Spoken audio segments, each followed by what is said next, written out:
மற்றொரு அண்மை செய்தியை பார்த்து வருகிறோம். கப்பலூர் சுங்கச்சாவடிக்கு எதிர்ப்பு தெரிவித்து முன்னாள் அமைச்சர் ஆர். பி. உதயகுமார் தலைமையில் அதிமுகவினர் 200க்கும் மேற்பட்டோர் அங்கு சாலை மறியல் போராட்டத்தில் ஈடுபட்டனர். இதனையடுத்து அவர்களை காவல்துறையினர் கைது செய்து வாகனத்தில் ஏற்றினார்கள். இந்த நிலையில் அந்த கைது நடவடிக்கைக்கு எதிர்ப்பு தெரிவித்து மக்கள் அங்கு குவிந்திருக்கிறார்கள். அது குறித்த அந்த காட்சிகளையும் நாம் பார்த்து வருகிறோம். மதுரை கப்பலூர் சுங்கச்சாவடியை முற்றுகையிட்ட அதிமுகவினர் கைது செய்யப்பட்டதற்கு மக்கள் தரப்பிலிருந்து எதிர்ப்பானது கிளம்பியிருக்கிறது.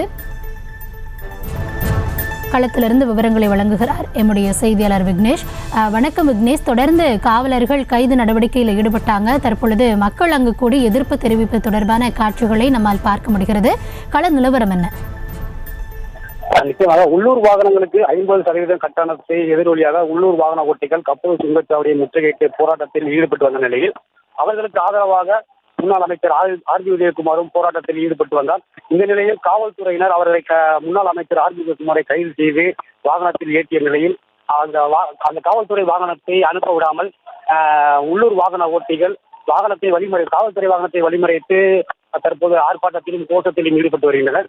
அதனை திருமங்கலம் வழியாக திண்டுக்கல் கன்னியாகுமரி செல்லும் 4 வழிச்சாலை விதிமுறைக்கு புறம்பாக திருமங்கலம் நகராட்சி எல்லை பகுதியில் இருந்து கப்பலூர் 2 கிலோமீட்டர் தொலைவில் கப்பலூர் சுங்கச்சாவடி அமைக்கப்பட்டதை கண்டித்து சுமார் 2012 இருந்து இந்த சுங்கச்சாவடிக்கு எதிர்ப்பு தெரிவித்து ஆர்ப்பாட்டத்திலும் போராட்டத்திலும் பல்வேறு கோரிக்கைகளை வைத்து வந்த உள்ளூர் வாகன ஓட்டிகள் இருந்து வந்த நிலையில் கடந்த வாரம் சுங்கச்சாவடி நிர்வாகம் சார்பில் உள்ளூர் வாகன ஓட்டிகளுக்கு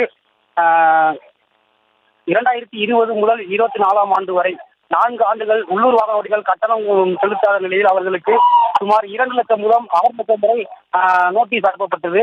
செலுத்த வேண்டும் என நோட்டீஸ் அனுப்பப்பட்ட நிலையில் இந்த நிலையில் நேற்று நள்ளிரவு முதல் சுங்க கட்டணம் உள்ளூர் வாகன ஓட்டிகளுக்கு கட்டண விலக்கு கிடையாது என்றும் 50% கட்டணம் செலுத்திதான் செல்ல வேண்டும் என சுங்கச்சாவடி நிர்வாகம் தெரிவித்த நிலையில் அதற்கான எதிர்த்து உள்ளூர் வாகன ஓட்டிகள் ஆர்ப்பாட்டத்தில் ஈடுபட்டு வந்த நிலையில் அதற்கு ஆதரவாக முன்னாள் அமைச்சரும் சட்டமன்ற எதிர்க்கட்சி துணைத் தலைவருமான ஆர். பி. உதயகுமார் ஆர்ப்பாட்டத்தில் ஈடுபட்டு வந்தார்.